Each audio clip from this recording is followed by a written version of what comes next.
damage caused in the Manhattan complex. Beginning with the first topic, the applicant claims that it was exercising its right of self-defense. According to Article 51 of the Charter of the United Nations, self-defense is the inherent right of a state to use force in response to an armed attack. The attack made by the MPFF was unlawful. UNHWR was victim to the launched attacks by the MPFF from the Manhattan complex, which not only damaged 2 residential buildings, 1 government building, but also murdered several UNHWR citizens. Customary international law lays out the responsibilities of states and non-state armed groups during armed conflicts. Therefore, the paramilitary group had the duty to distinguish between civilian objects and military objectives, where the attacks may only be directed at the latter. The rebel group... Excuse me, you mentioned customary law. Could you give us examples of state practice in this sense, please? Of customary international law? Yes. Yes, Your Excellency. A case regarding customary international law, the Court of International Justice, in its Article 38, constitutes that customary international law is a primary source of international law, and customary international law is constituted by state practice and opinion duties. Therefore, the paramilitary group had the duty to distinguish between civilian objects and military objectives, where the attacks may only be directed at the latter. The rebel group also violated the 1949 Fourth Geneva Convention relative to the Before you proceed to the convention, you were mentioning a case from the ICJ. Is this court bound by previous decisions? Do we have to decide in the same manner we decided before? I'm sorry, Your Excellency, I don't think I mentioned a case. I talked about the Article 38 of the court. We're talking about the paramilitary activities case? No, Your Excellency, I mentioned the Article 51 of the Charter of the United Nations. I cited actually the customary international law that talks about the responsibilities of state and non-state armed groups. So we have the convention of the Geneva Convention that lays out the responsibilities of states and non-state armed groups. Right. Pardon me. I thought you mentioned the parliamentary case. The rebel group also violated the 1949 Fourth Geneva Convention related to the protection of civilians in time of war, and that constitutes an unlawful attack by the group. Therefore, UNHWR complied with all its obligations under this article and also under use ad bellum. Moreover, the MPFF paramilitary group is a legitimate military target. Under Rule Number 8 of the International Humanitarian Law, military objectives are objects which make an effective contribution to military action and whose partial or total destruction, in their circumstances ruling at the time, offers a definite military advantage. The attack can be considered a military target since it offered a definite military advantage by dissuading the threat of the MPFF. This armed group made attacks towards civilians, and it was located outside the control of UNHWR. Therefore, the applicant had to take precautionary measures to protect its population. Furthermore, the attack was permissible and cannot be characterized as a civilian object since all targeted objects were military, as the population who lived in the Manhattan complex was relocated. In this sense, UNHWR followed the principles of necessity, proportionality, and precaution. As established, UNHWR had a temporal necessity to stop the rebel group from committing further attacks and killing more UNHWR citizens. The UNHWR military had already tried to quell disturbances from the paramilitary group before in a non-violent way, but after the attack, the artillery round was the last resort.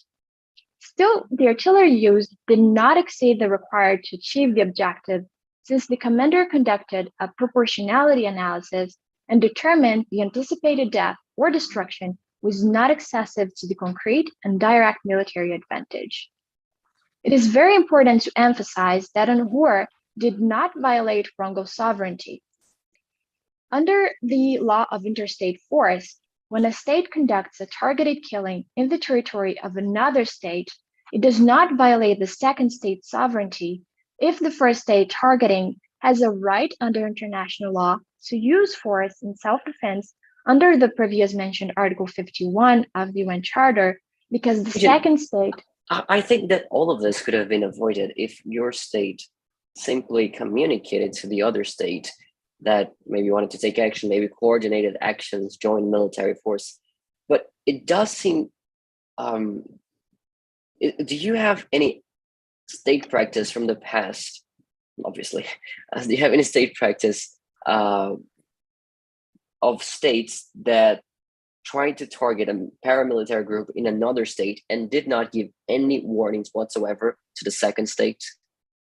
Yes, Your Excellency, we have the United States and Pakistan case where the United States did not give any warnings in its attack.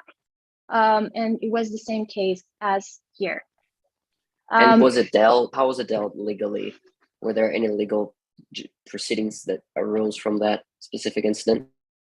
I'm sorry, Your Excellency, I don't think I can answer to your question now. If it's not a problem, I'll bring you the answer in the rebuttal. Coming back to my point, Article 51 of the UN Charter, if the first state targeting has a right under international law to use force in self-defense under the previous mentioned Article 51 of the UN Charter, the second state is unwilling or unable to stop armed attacks against the first state launched from its territory. And in this sense, UNHCR had the right of self-defense under Article 51 of the UN Charter, not only for the previously mentioned arguments, because they do not violate Rongo's sovereignty, because Rongo knew the MPFF had established a camp in the man-made wetland complex, and therefore it can be established that they were unable to stop the armed attacks from the paramilitary group. Besides, according to the report of the Human Rights Council, the respondent also had the duty to ensure, as far as possible, public order and safety regarding MPFF attacks, and therefore they violated international law. And can you explain us what is the legal significance of this kind of report for international? Yes, Your Excellency. Yes, the report is not binding, but the Human Rights Council is a very important organization that helps guide us, this court, towards the reports. They make the reports. They help us serve. They serve as a guide to this court because they make these reports towards. I'm sorry, Your Excellency. Let me start again. The report of the Human Rights Council, they serve to this court because they guide. They bring us reliable sources. They are valid also. So continuing, the UNHCR. Does this court ever use these reports from this? I think it was the Human Rights Commission or something. Did this court ever use these reports, and when? I'm sorry, Your Excellency, I don't think I can answer your question. I'll bring to you in the rebuttal. UNHCR also complied with its obligation under the World Heritage Convention. UNHCR and Rongo are both parties to this convention, and Article 6, Paragraph 3 of this convention requires states not to take any deliberate measures which might damage directly or indirectly the cultural and natural heritage situated on the territory of other states parties to this convention. This article, however, does not impose strict liability. In accordance with customary rules of treaty interpretation, is that the obligation involves a fault-based standard. Therefore, UNHCR complied with Article 6, Paragraph 3, as it exercised due diligence concerning the attack on this site. Lastly, UNHCR took the environment into account before making the attack. A proportionality analysis was conducted before the attack on the man-made wetland complex. As it will be further discussed, UNHCR did not know about the droughts in the site at the time of the analysis, and ultimately the damage caused only happened because of the unlawfully unreported droughts that endured for 5 years. These factors indicate that UNHCR did all it could to prevent to the site. Moving on to the next point. I don't know if that's a valid point, because I mean, so you're saying that the consequences were caused because you do not have the information that there was a drought for 5 years.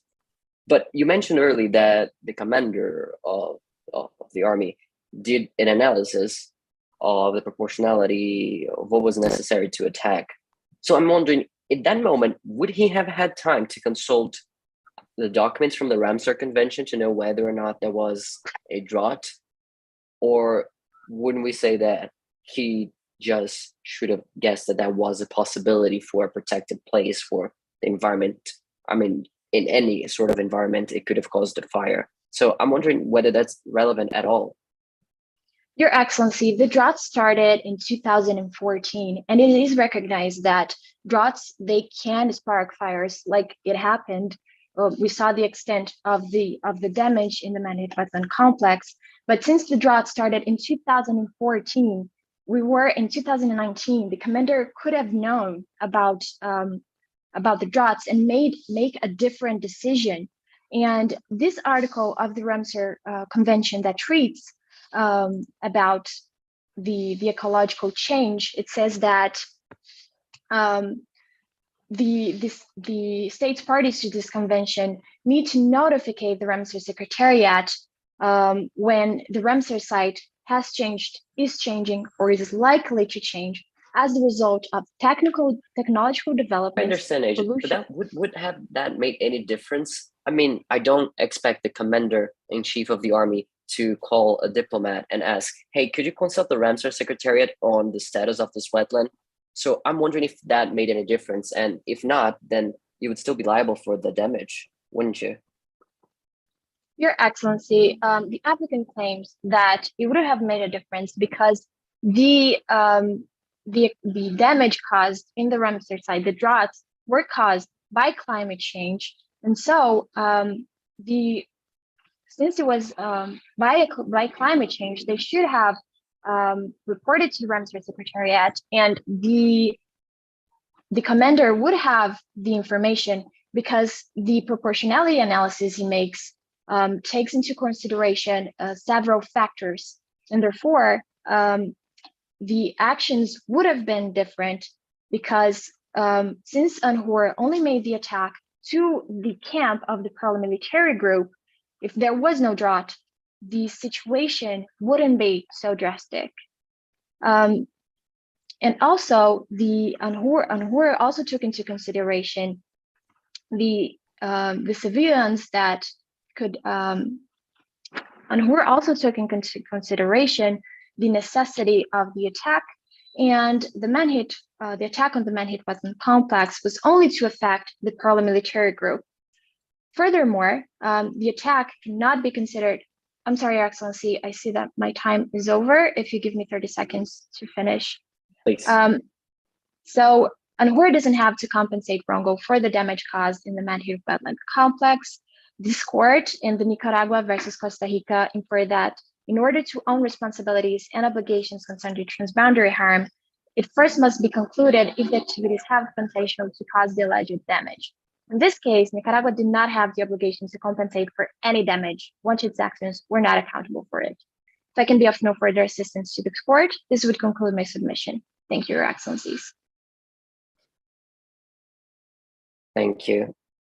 Will the second agent for the applicant proceed?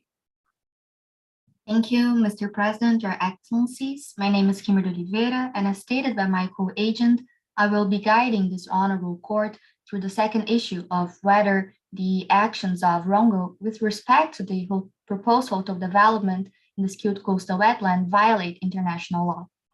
Your Excellencies, over the course of the next 14 minutes, I will be submitting the following 3 points. Firstly, that the skilled coastal wetland is a Ramsar site and therefore protected under the Ramsar Convention. Secondly, that the site is also under the protection of other international instruments which are binding upon the state of Rongo. And thirdly, that the economic rights of the local population cannot suppress the rights of the environment.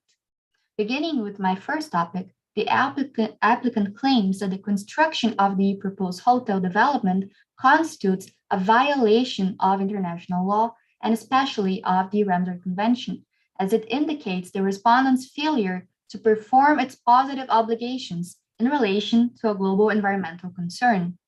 Article 3.1 of the Ramsar Convention expressly determines that states parties must promote the conservation of the wetlands included in the list. Moreover, Article 4 of the same convention specifies that the promotion of the conservation shall be done through the establishment of nature reserves on wetlands.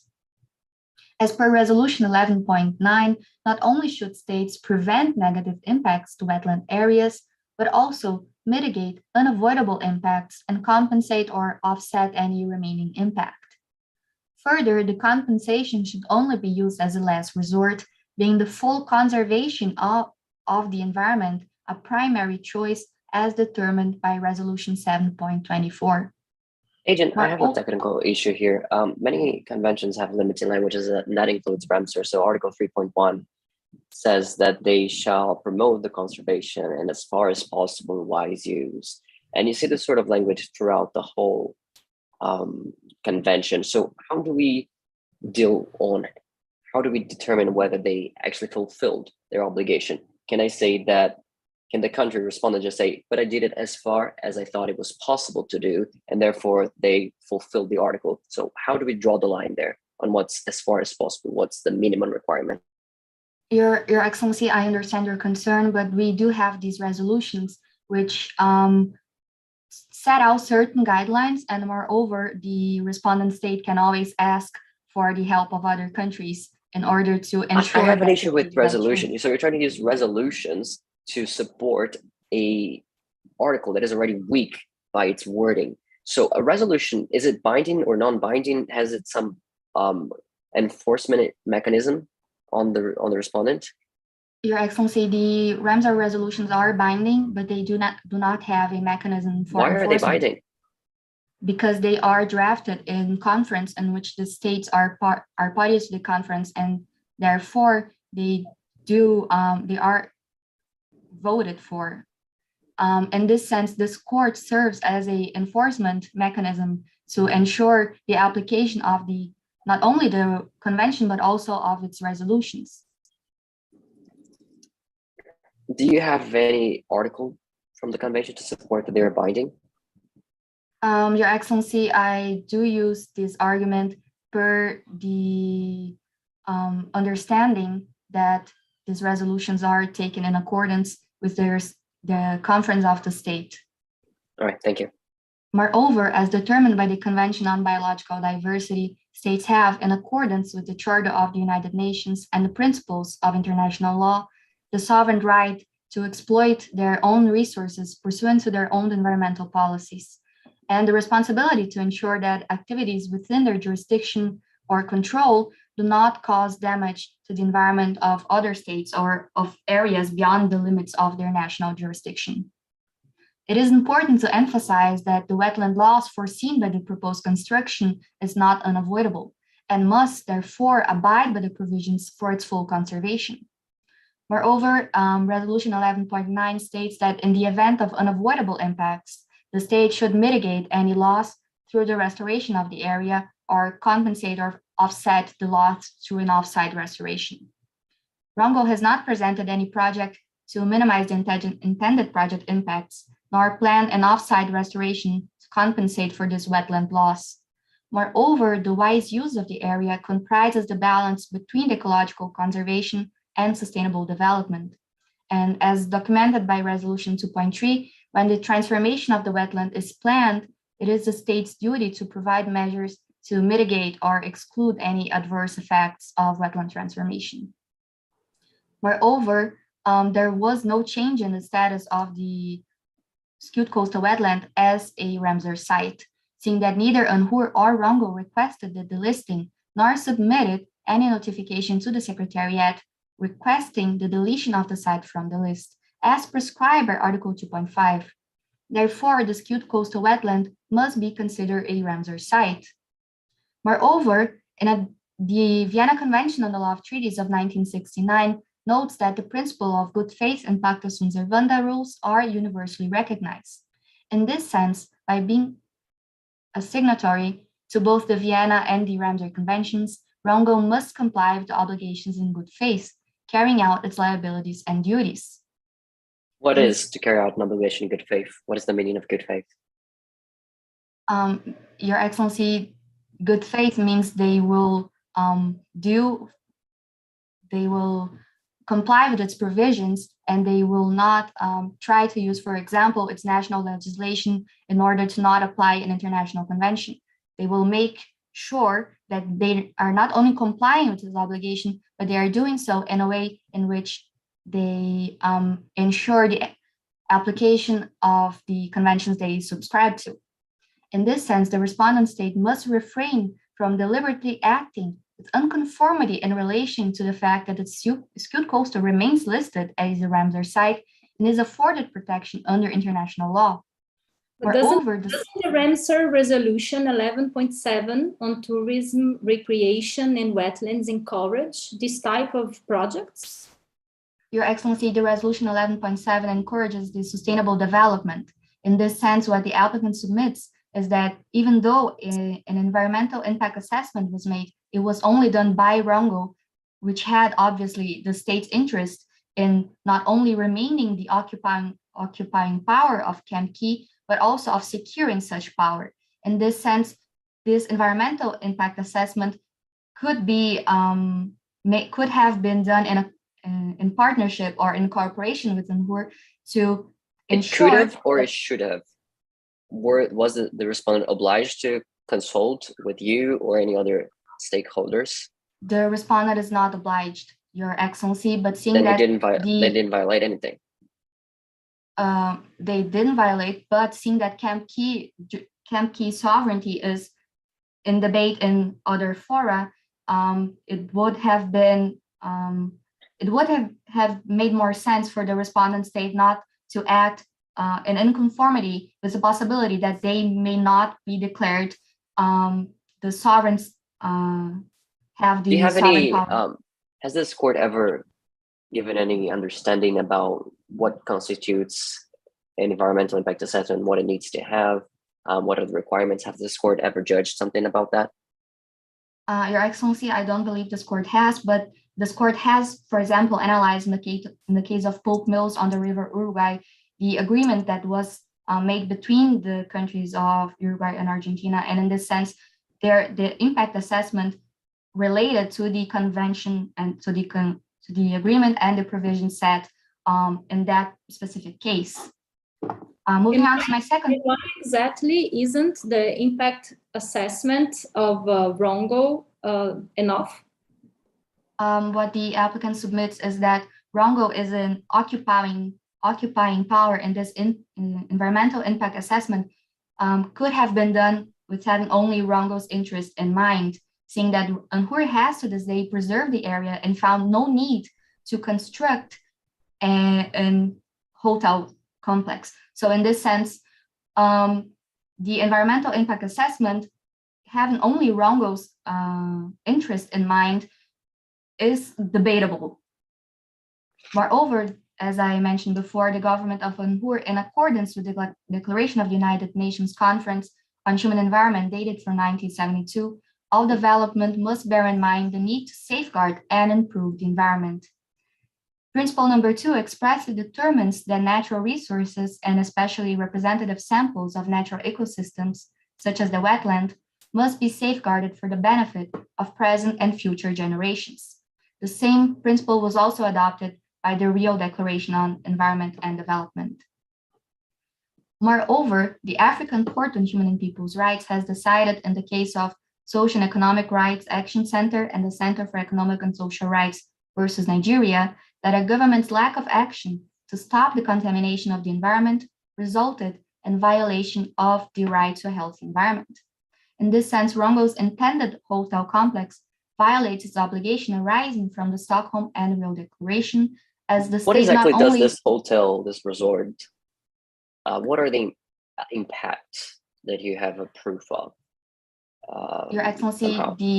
the construction on the wetland area will for sure degrade the environment, as they will change the natural ecosystem. Moreover, there is the project for a marina that will sit on the nesting habitat of the royal Ridley. Moreover, Your Excellency, the Rongo's own assessment of the environmental impact stated that the lightning use of the complex would likely interfere with the royal widely nesting habitat. And moreover, they not only encouraged the construction, but they also maintained that the complex could use spotlights. In this sense, if they are aware that the use of lightning will cause harm, they could not have allowed for the spotlight to be installed. Well, what is the threshold here that we're working on? Because the Ramsar Convention doesn't seem to, I mean, by resolution 11.7, it doesn't seem to prevent construction altogether. So is your statement that they should have done it differently, or that nothing can be constructed in the wetland? And if it is differently, what differently? The Ramsar Convention and its resolutions, they do allow for the compensation, mitigation, and offsetting of the consequences. In this sense, what the applicant claims is that the respondent has not presented any offset or compensation projects for the harm derived from said construction. So even if we were to allow the construction of this hotel development, the respondent is bound by the provisions of the Ramsar Convention to compensate and offset through restoration or through the renewal of this area in another wetland. So that would be a prayer.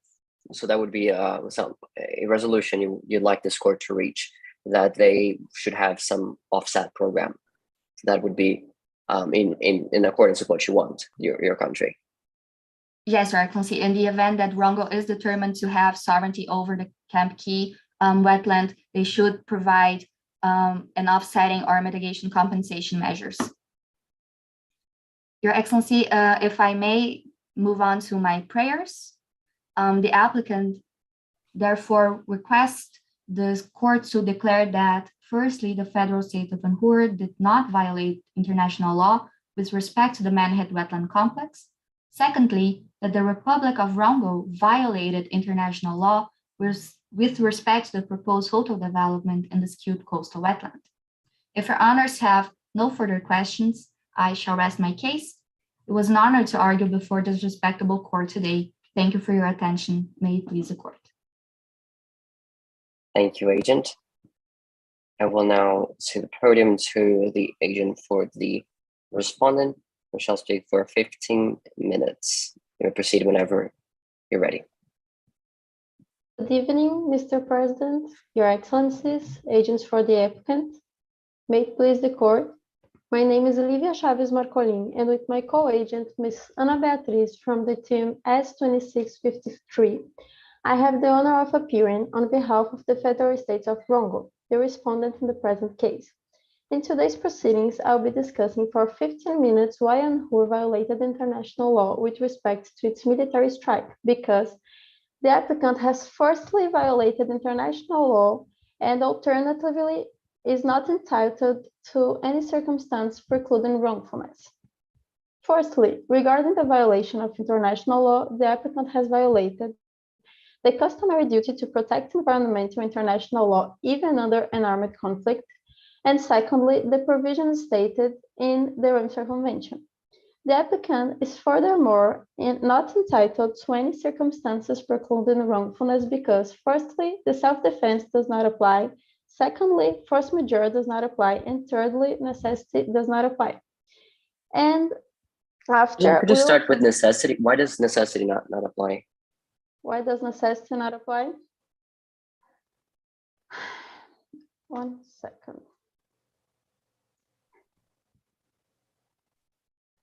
Okay. According to the draft articles on responsibility of states for internationally wrongful acts in its Article 25, the principle of necessity may not be invoked by a state as a ground for precluding the wrongfulness of an act not in conformity with an international obligation of that state. It also requires that the wrongful act cannot have harmed the social interest of another state, according to the ICJ's judgment on Gabikovo-Nagimaros project. In this sense, the applicant did quite the opposite in face of the devastating fire sparked in the wetland, which is a civilian object with social and ecological importance to Rongo. Therefore, a state so you're saying that it could not have been precluded, their action could not have been precluded by necessity because it's harming an essential interest of a state. the wetland, sorry, the protected site. And but the very opposite way to see it is that the paramilitary group in your territory is harming their essential interests, including lives. So how do we balance the choice between an environment, the site, and lives of the applicant citizens that are they're dying? So how do we balance? Your Excellency, we are not claiming that nothing shall be done with the paramilitary group. We are claiming that the specific fire caused by the applicant was not the last source measure to solve the situation. So here we are claiming especially the duty to cooperate between both countries to solve the situation together and not causing this fire. So, Agent, if you're talking about cooperation, I mean, it's obviously something that is affecting much more the applicant than the respondent. Obviously, that is undeniable. So, since it's stated in the record and in the clarifications that your country knew that there was a paramilitary group in your territory, why didn't you reach out to the applicant and say, hey, I'm sorry about this. It's my territory. I'm helping out. I'm going to take care of it. Why did you just sit idle? So doesn't the duty of to cooperate work both ways, and you also failed to cooperate? Actually, not, Your Excellency, because we understand that the responsibility to solve the situation is primarily from UNHUR, because they also should have tried to create a barrier so those insurgents wouldn't cross the limits of their country. So we understand that this was a case of UNHUR trying to protect their country and their civilians before us, because the damage made to our country was not made by the insurgents directly. UNHUR made this damage. So regarding the violation of international law, the applicant has violated the customary duty to protect environmental international law, even under— Before you argue on that matter, why is it customary, the duty to prevent? There is this provision in customary under international law according to the Principle 3 of the Convention on Biodiversity and Article 55 of the Additional Protocol 1 and the Rule 44 of the IHL database on customary international law. Also, this present court advisory opinion on the nuclear weapons case has already recognized the precautionary principle as a principle of customary international law regarding the environment. So, in this context, it is important to establish that regarding the IHL, this situation fulfills the determinative elements of an international armed conflict. One or more states resort to the use of force against another state. Besides, UNHUR violated the distinction principle. During times of armed conflicts, the environment must be protected as an important civilian object, which comprises all objects which are not military objectives. According to the Principle 13 of the ILC and the IHL, indeed, UNHUR breached the customary principle of distinction between military objects and civilian objects, which only allows for attack directed to military targets, which is foreseen on the paragraph 3 of the ILC principles on the protection of the environment in relation to armed conflicts. Also, according to the IHL, it is forbidden to use methods that do not distinguish between combatants and civilians and that cause severe and long-term damage to the natural environment. I have an issue with that assertion. So you're saying that they chose to attack the civilian target, the protected site. But I don't think they did. I think they chose to attack a military target, the paramilitary group, which happened to be in a civilian site. So how do we balance that? So is it like a safe haven in the sense that they can just go to any civilian place and they'll protect themselves, like the wetland? So what is the threshold? It seems to me that it's a military target. Actually, Your Excellency, we understand that the military group if this court considered this military group as a legitimate military target, we must consider that only the camp should have burned, not 80,000 hectares of the pet swamp of an environmentally protected area. It is not reasonable to consider that this whole area should burn to kill the insurgents. But they did conduct a proportionality analysis prior to their military operation. Wasn't it enough? Actually not, Your Excellency, because the proportionality analysis conducted by the applicant has provided convincing evidence that there would be a certain serious and irreversible injury to Rongo if UNHUR undertook the strike, notoriously resulting from the possible damage to civilians. Despite there being no reported death or injury. Can you explain in the wetland, do you consider it civilian in character, even though no people reside there? Yes, Your Excellency. The Ramsar sites, they are considered civilian objects, even if there is no residence in the site. So, continuing my argument, UNHUR has also not acted with due diligence, which has been referred by this court previously on the Corfu Channel pulp mills and the construction of a road in Costa Rica.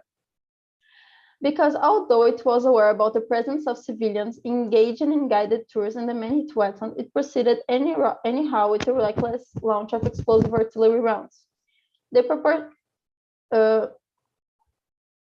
Despite there being no reported death or injuries to non-combatants, the fire harmed a protected area that supported more than 153 species, over 34 species of fish, and is an important area for migratory birds, which clearly violates the due diligence standard prescribed by the duty to prevent transboundary harm in protected areas.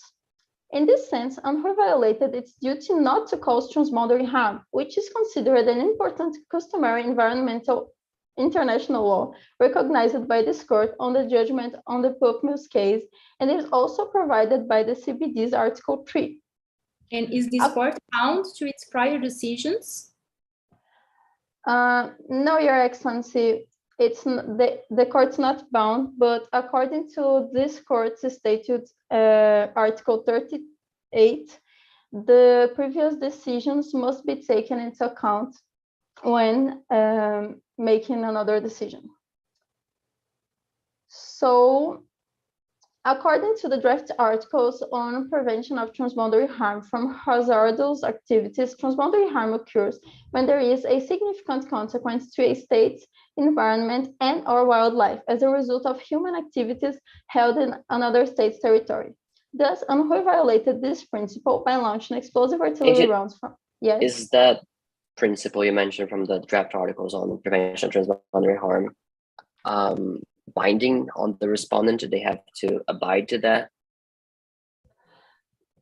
Those articles are not binding, but according to the cited article, they also must be taken into account by the court, although this principle is a customary international principle. So it is a hard law and must be considered in this case. So there was a violation of the proportionality principle, which was already recognized as a customary principle by this court in the case of Nicaragua versus United States. According to the 14th rule on the customary IHL, excessive damage to civilian objects in relation to the concrete and direct military advantage anticipated is considered a violation of the proportionality principle. By launching 200 explosive artillery rounds at the camp, UNHUR caused a fire that devastated a portion of the pet swamp equivalent to an area of almost 113,000 soccer fields, or 800 square kilometers, which is more than the whole area of the country of Singapore, resulting in a severe damage to the man-hit wetland. The applicant,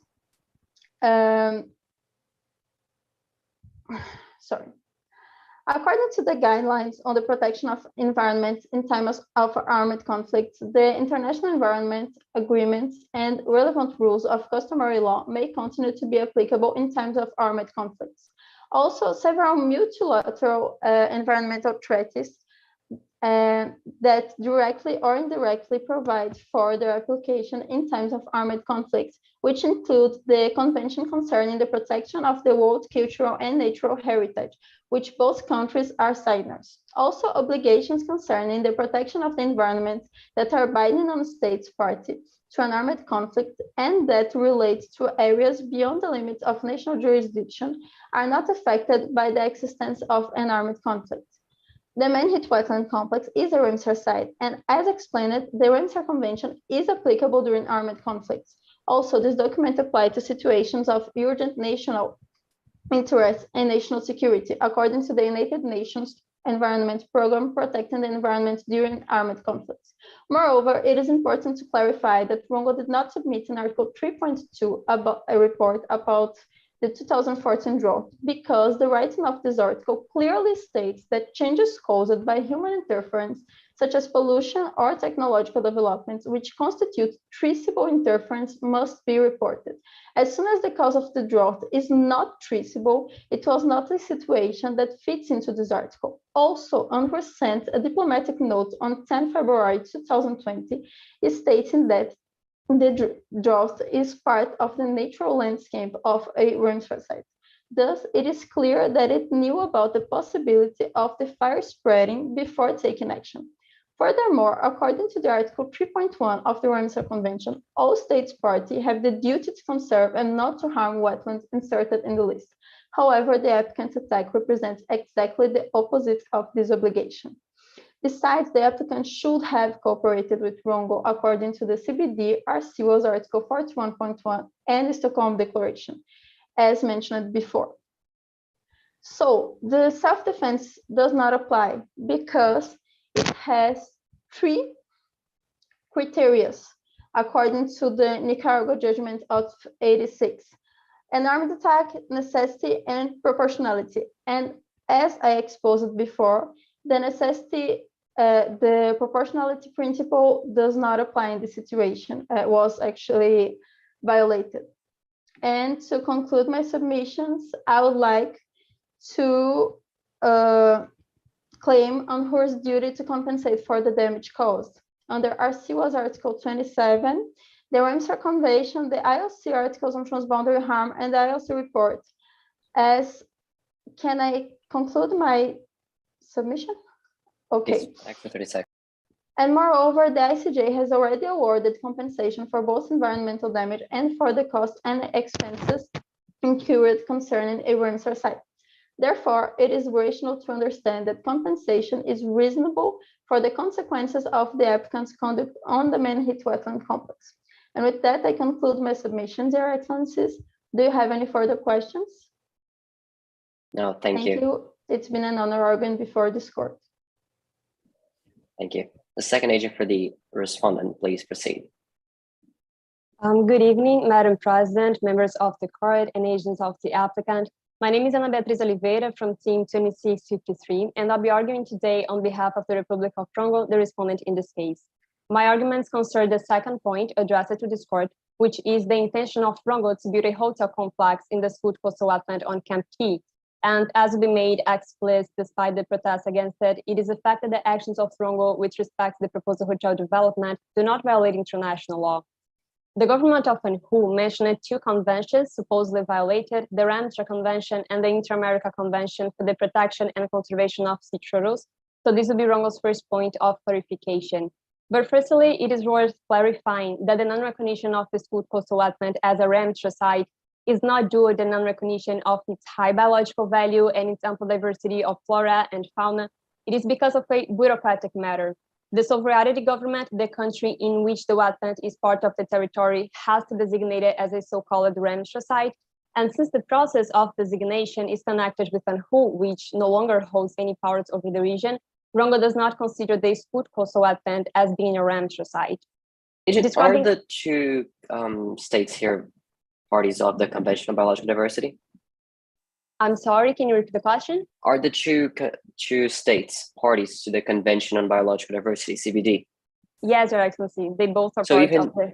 So even if Ramsar is not applicable, the same provisions and many more are still in CBD, so rendering that point moot, right? Yes, even under the Ramsar Convention, even not being a Ramsar site, there is the Article 3.1 is directed specifically to Ramsar sites. Article 4.1, which also states the same context of Article 3.1, which is the conservation of wetlands, which Rongo is fulfilling. Describing better the order of the arguments that will be presented, the agreement with Article 3.1 and 4.1 will be attested first. Then important aspects of ecotourism will be presented according to Resolution 11.7 in order to better explain its benefits. And finally, to make evident that what is intended by the Ramsar is being duly fulfilled, is will be presented the concordance with Resolutions 11.9 and 13.24. In this point, I would like to clarify that this court has already said that resolutions coming from General Assembly are not binding, but they are still important updates to the directions intended by the conventions with which the states have responsibilities. And according to Article 3.1 of the Vienna Convention, they should be taken as a subsequent practice of a convention under a general rule of interpretation. Subsequently, now good question there. A subsequent practice, as you know, in these conventions, parties need to vote in favor or against the resolution. Would it count as practice even if, let's say, the respondent or the applicant voted against it? Would it count it as practice to them? Just a general point, we do not have that data. Yes, they should be taken as a subsidiary practice. The interpretation of a convention must emerge in the context of the treaty as a whole, including the task, its preamble, its annexes, and this is valid for both parts, we and the applicant. Subsequently, compliance with the IEC, coming back from my speech, will be certified.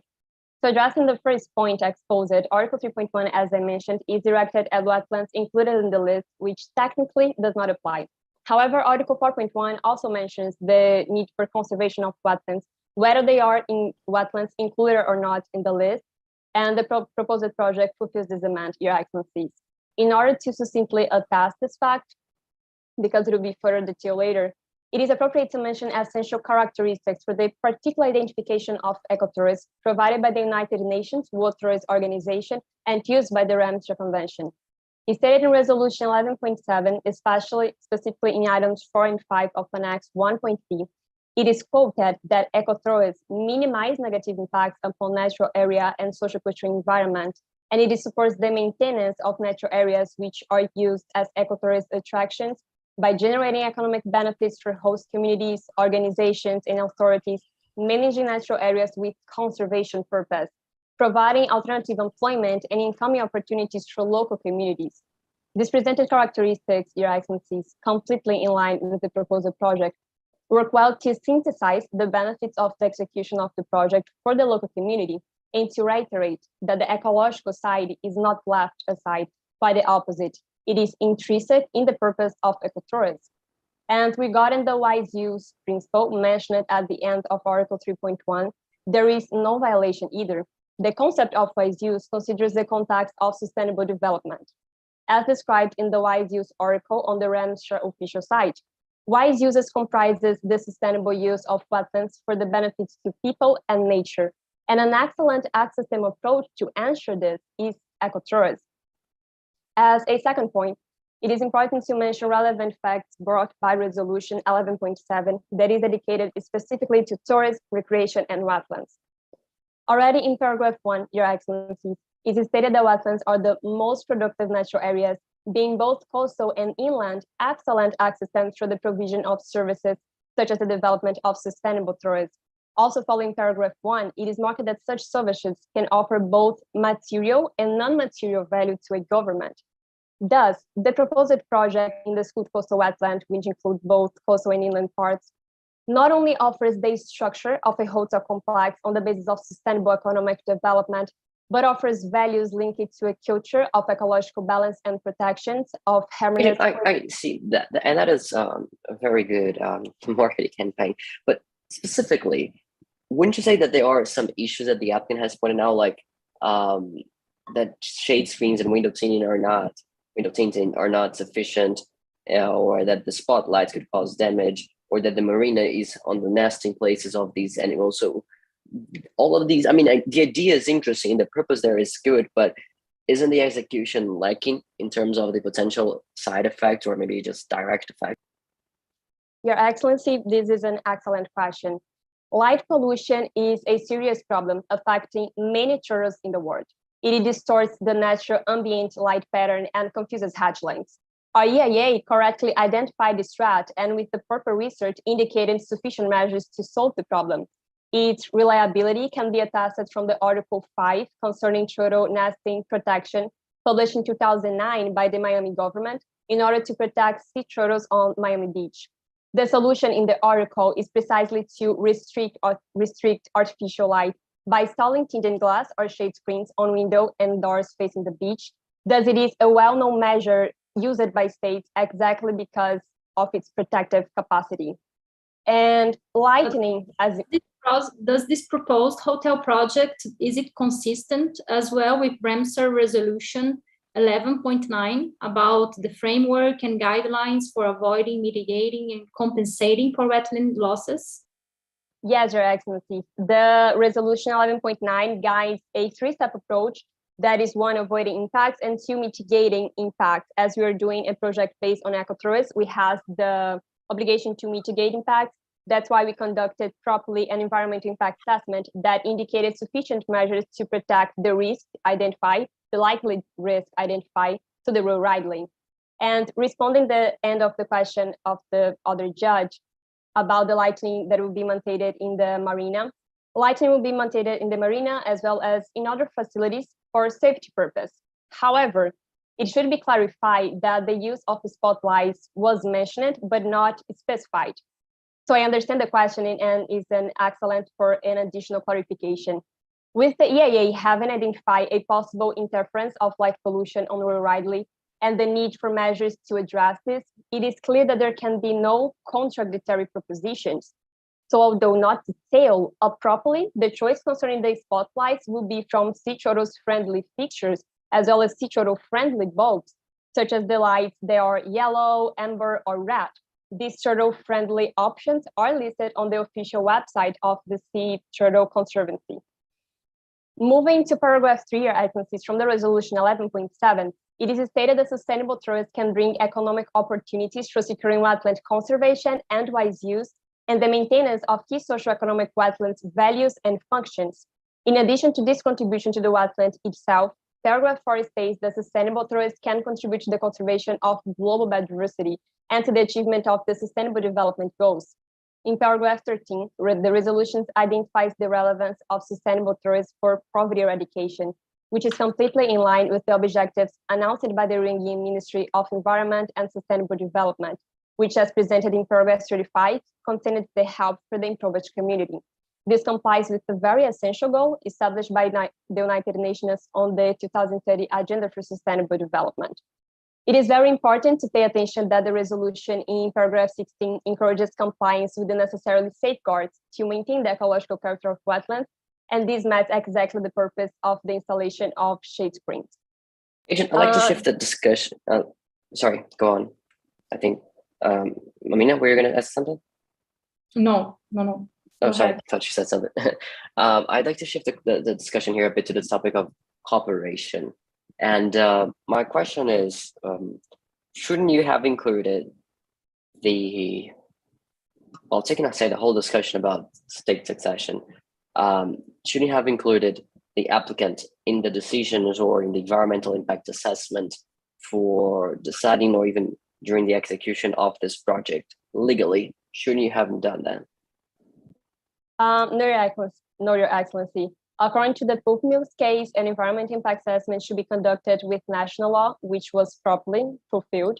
And as reaffirmed by the case concerning the construction of a road in Costa Rica along the San Juan River, judged by the ICJ in 2015, it is an obligation to prevent transbordering harm, which we have properly fulfilled. Don't you have more recent case law saying something different from this court? No, Your Excellency. And how about in any conventions like the Convention on Biological Diversity or Ramsar resolutions? Is there anything regulating environmental impact assessments there? Yeah, not the CBD and the REMSTR, but the IAC in Annex 2, paragraph 1 requires the process of environmental process when conducting a project as we properly fulfilled. So moving on to the resolutions mentioned by the applicant, the alignment will be demonstrated with resolution 11.9. In paragraph 3, it is stated that according to the Millennium Ecosystem Assessment, the world is facing losses and degradations of wetlands in several areas, and this jeopardizes the future provision of ecosystem services to people. In view of this, Rongo intends to execute the project. Consider that, as mentioned before, it is noted that sustainable tourism can contribute to the conservation of global biodiversity. And on this point, Your Excellency, it is very important to make an analysis of the reality before the territory integration. The Scoot coastal wetland, according to the description on the Random Site information sheet, among other threats, suffers from inappropriate agricultural practice, subsistence hunting, overexploitation of marine resources, and development pressures. Thus, it is common knowledge of the worrying reality of the wetland area, suffering from several harmful activities. It is stressed that where is that information in, by the way, agent, in the record? Where is that information? The information, I do not have the paragraph right now of this information. But it's in the record. It is in the record. Yes, in the description of the Scoot coastal wetland. In paragraph 17, Your Excellency. Thank you. You're welcome. So it is common knowledge of this world reality, and it is important to stress that development pressures was already something imminent, but Rongo does not know if the direction of the development was correct.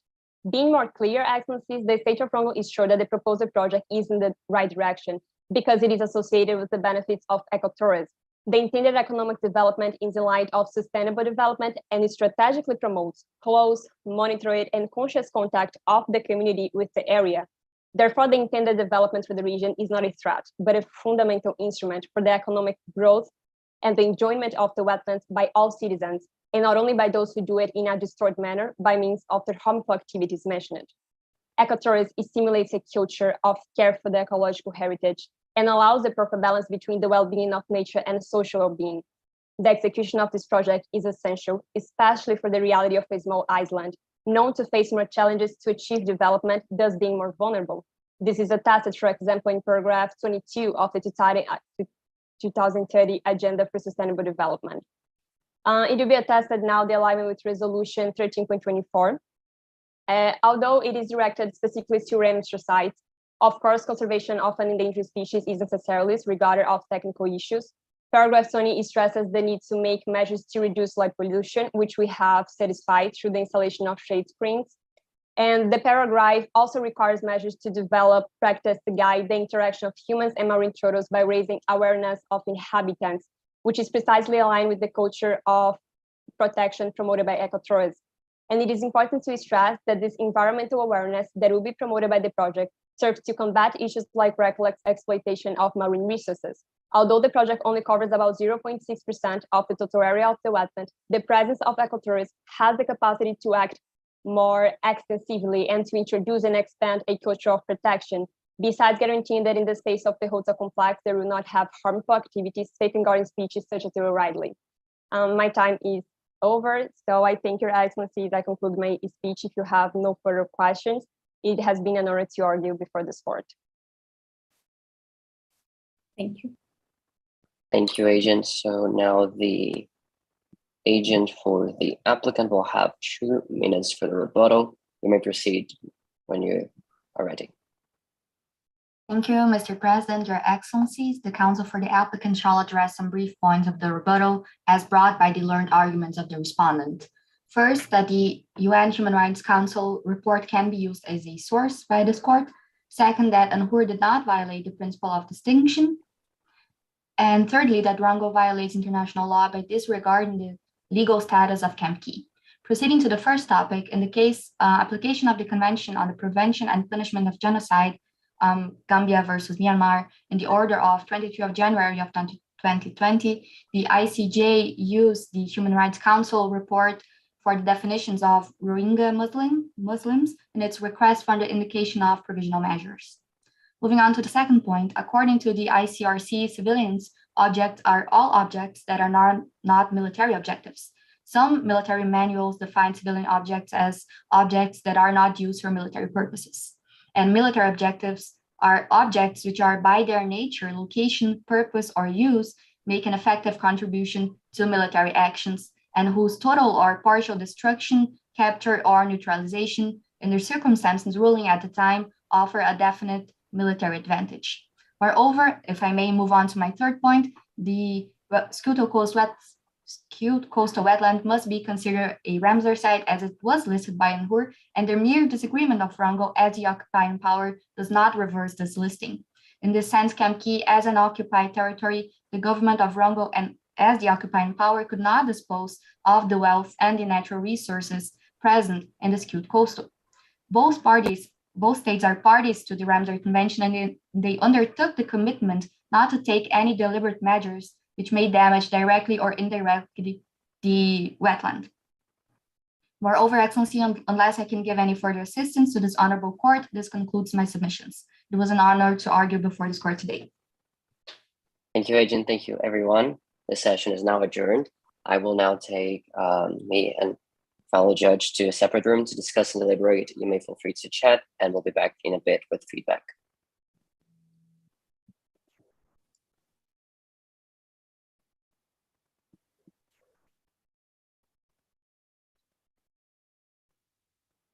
Vixe, eu tinha deixado meu microfone ligado no Rebuttal e nem vi. Caos, medo, terror. Nossa, minha boca ficou seca no início. Gente, eu tava esperando eu alguém assisti. perguntar para eu beber água. Eu assisti vocês de manhã e, tipo assim, foram poucas perguntas de boa. Agora ele, tipo, metralhou um monte de coisa. Eu tô aqui impactada. Eu olhei ele e eu pensei, tá tranquilo, já sei como é que ele funciona, não vai ter problema nenhum. E de repente, tipo, virou outra pessoa, meu Deus. Nossa, eu também, eu olhei o Rui e falei, nossa, beleza, já sei o que esperar. Não sabia o que esperar. Foi. Nossa, para Lívia, eu acho que foi mais. Ele perguntou um monte, viu? Acho Perguntou bastante mesmo. Ele me desorientou completamente, velho. Ele pediu para eu começar do último ponto.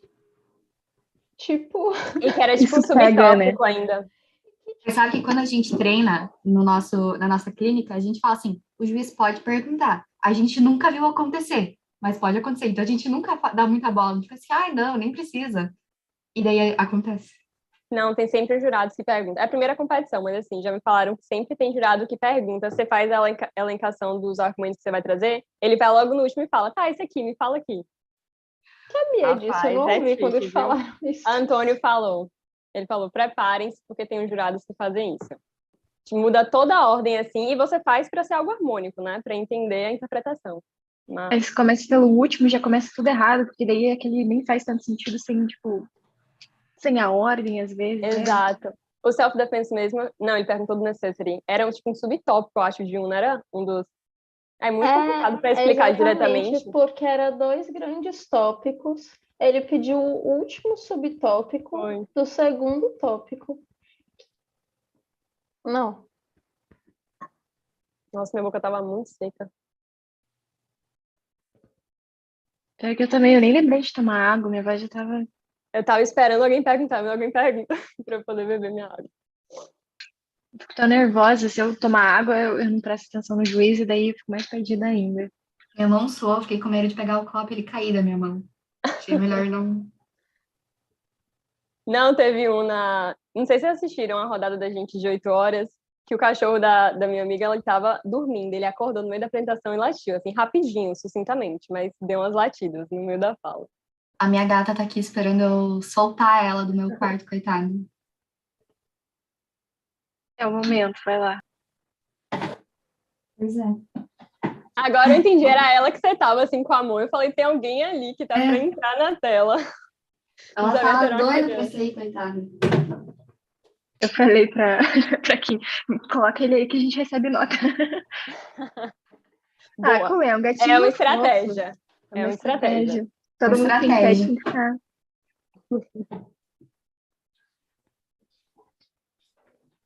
Mais ruim, acho que ele não vai julgar nenhuma outra. Agora, na final, os jurados... Afinal, não espero nada menos do que isso. Acho que foi uma boa preparação até, né? Foi. Se ele tá assim agora, se ele for pra final, ele vai. E na final são, tipo, 3 ruins, né? Então, dá para fazer um discurso de 5 minutos já. Nem isso. Com tanta pergunta. Você vai respondendo com seu speech. Então fica tudo embaralhado.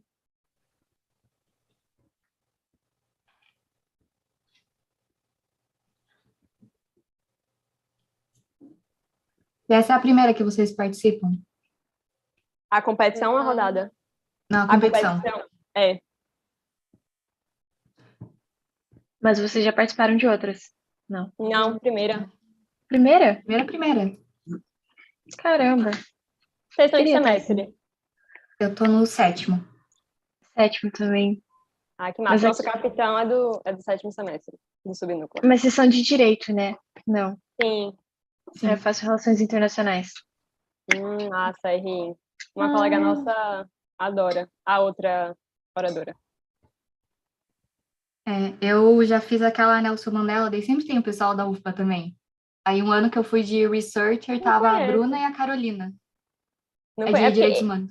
eu só É tive. porque é direitos humanos. É Ah. que o NCI, eu acho que tem mais de 100 pessoas, porque tem um núcleo e tem os subnúcleos. Aí a gente está no subnúcleo de ambiental. Aí tem de penal, tem de direitos humanos, tem de DIP, tem Nossa, muito. é que Eu a acho, UFPA é enorme, né?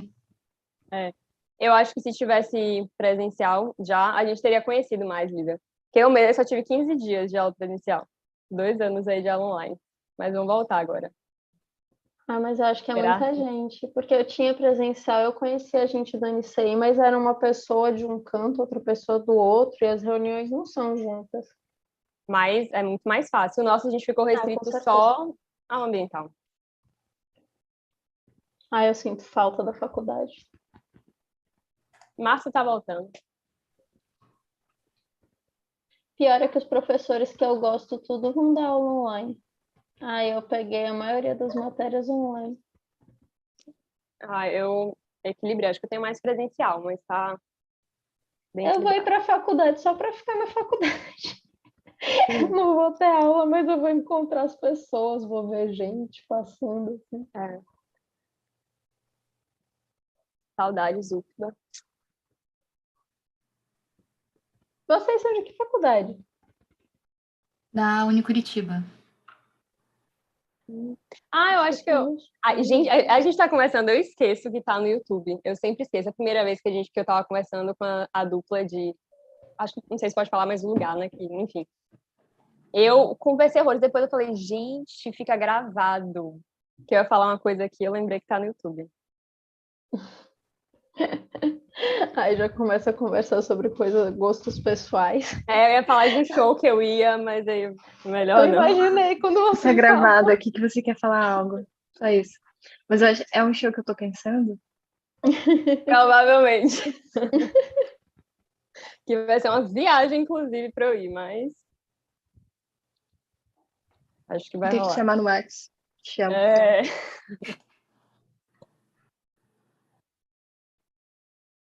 Nossa, isso tá demorando. De 8 horas foi mais rápido a deliberação dele. De manhã também. Foi tipo 2 minutinhos. Mas também com tanto de pergunta que eles fizeram pra gente, eles devem estar tendo uma discussão um pouco mais Acalorada.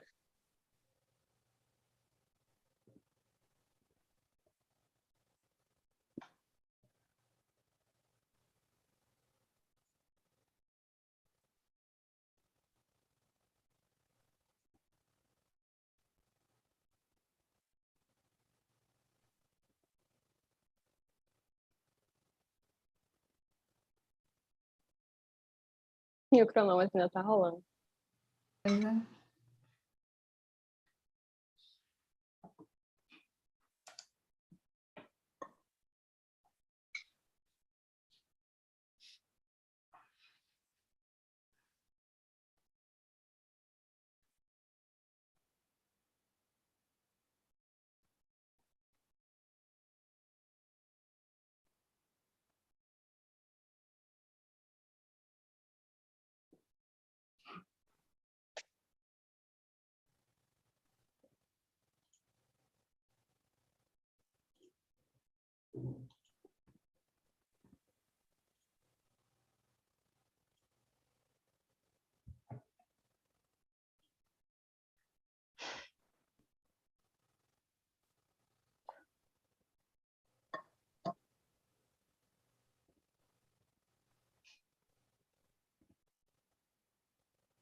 Olá, pessoal. Estamos de volta, depois de avaliá-las.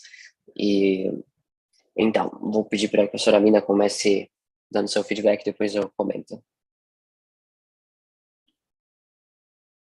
Em português? Sim? Tá. Bom, quero cumprimentá-las, né, pela preparação. A gente viu que vocês, de fato, estudaram, né, e estavam aí concentradas. Então, de modo geral, quero parabenizá-las. A gente estava até comentando, né, que eu tive essa percepção que eu acredito que quem pegou o segundo argumento para defender poderia ter ido um pouco além daquelas resoluções ali, né, que vocês tinham, porque me pareceu ser um argumento que muita gente acabou girando em cima da mesma coisa, né. Então, eu senti falta um pouco de ir além das questões legais presentes no record, né, que vocês receberam, assim.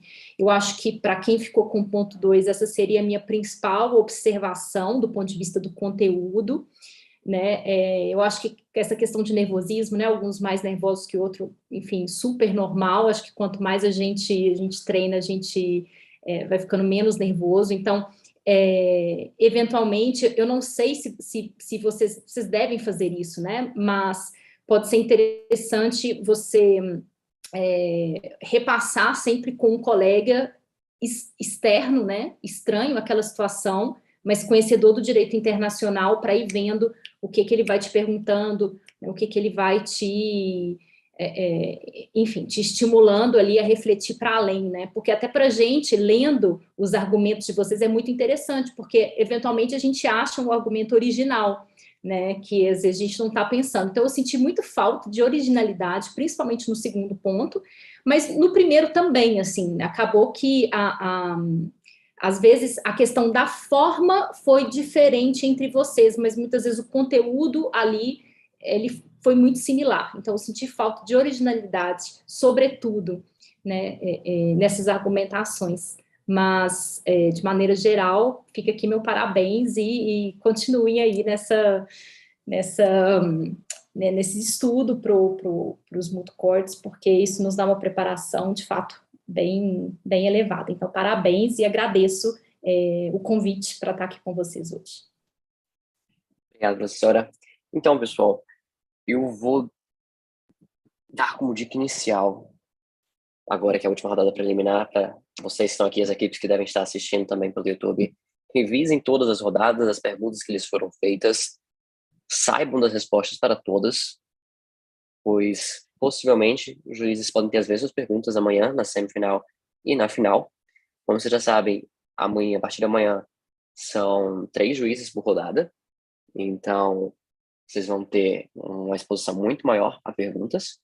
Eu já incrementei um pouco mais aqui para ambas as equipes nessa rodada, para extrair o máximo de vocês, porque eu acho que o melhor do multicorte é você saber responder, mostrando seu conhecimento da cabeça e se desvincular da fala escrita. Então, tenho certeza que todos os juízes olham para isso, para ver se você realmente sabe o conteúdo, porque você aprendeu, ou se você sabe uma fala decorada, ou está lendo uma fala. Então, quanto mais vocês conseguirem se desvincular em um texto pronto e mostrar que sabem, porque muitas vezes vocês sabem mesmo, vocês estão com um pouco de nervosismo e medo de tentar formular na hora, vai ser melhor para vocês. Mas, de maneira geral, adorei.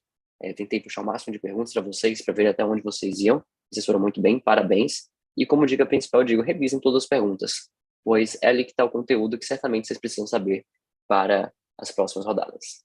Dito isso, então, vou agradecer a professora Mina. Vamos tirar uma foto, e aí eu peço depois só que as equipes fiquem aqui, e quem está no YouTube também, para passar orientações sobre amanhã. Vamos tirar uma foto, então, aqui agora. Em 3, 2, 1. Perfeito, pessoal. Depois eu encaminho para todos vocês. Muito obrigado, professora Mina. Tenha uma boa noite. Sorte. Então, pessoal, vou agora aqui passar orientações para vocês e para as outras equipes que estejam assistindo também. Amanhã. Tá, as rodadas começam pela tarde, correto, pessoal? Vamos confirmar que horário, se não me engano, acho que é exatamente 13 horas. Vocês serão nessa rodada Henrique, Ivonei e Tamires, ótimos juízes. E o resultado será divulgado pela manhã, de quais foram as equipes, de qual foi a classificação das equipes, em verdade, quem será escalonado com qual equipe, e também quais duas equipes terão a prioridade de escolha do lado a ser representado em cada uma das duas semifinais. Lembrando que o pareamento é feito pelo Power Protection, ou seja, a primeira equipe classificada das rodadas preliminares irá contra a quarta, mais bem classificada, a segunda mais bem classificada contra a terceira, mais bem classificada. Será esse o esquema definidor das rodadas de amanhã. E desse modo, as equipes que irão escolher o lado a representar serão a 1 e a 2, primeira e segunda classificadas. Nós vamos jogar isso pelo WhatsApp e vamos dar ali um tempo curto para que as equipes possam escolher qual lado irá representar e divulgar pelo próprio WhatsApp, para que a outra equipe também saiba esse tempo, qual será o seu lado a representar. As rodadas serão 13 e 14h30, e isso também depende da alocação, se não saber amanhã, sejam como sempre disponíveis. E uma vez terminado isso, vocês terão as semifinais, perdão, a final, às 18 horas, que teremos Tatiana, Lucas e Marina, também excelentes juízes, para pegar pesado com vocês na final.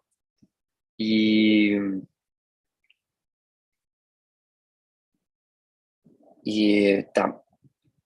Depois da final, nós teremos a cerimônia de encerramento às 8 horas, logo após a final. Por sinal, vale lembrar que as regras da rodada final são distintas, então vale a pena revisar isso, pois há, salvo engano, 30 minutos para cada equipe se apresentar, mesma divisão, e há um tempo adicional eu vou revisar isso porque realmente eu não revisei antes de estar aqui, mas salvo engano, 15 minutos para mais perguntas. São 15 minutos para perguntas. Os 30 minutos continuam normalmente divididos, como qualquer rodada da competição, mas tem 15 minutos que é só para os juízes fazerem perguntas e vocês responderem. Isso por ser uma rodada final. Vamos só revisar isso aqui, né? Já que eu estou nesse tópico. Exclusivamente na rodada final, haverá um tempo adicional de até 15 minutos para que os examinadores questionem qualquer membro da equipe, indicando ou não quem deve respondê-lo. Isso não impede que haja perguntas durante os 30 minutos iniciais às similaridades das demais rodadas. Ou seja, haverá 15 minutos depois em que os juízes vão ter a liberdade de ficar questionando qualquer um dos oradores daquela rodada, indicando ou não o orador. Então, se preparem também para esse formato diferente da rodada final. Bem, tem alguma dúvida, pessoal que está aqui? O pessoal que está no YouTube, se quiser, pode enviar a pergunta pelo chat que eu vou ler aqui nas outras equipes. Mas se alguém estiver aqui na reunião com dúvida, pode falar.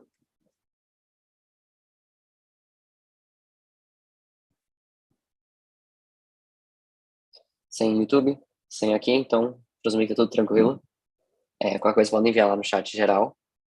E então é isso. Boa noite para vocês. Vão descansar, mas eu sei que vocês não vão. Possivelmente vão estar revisando mais ainda para amanhã.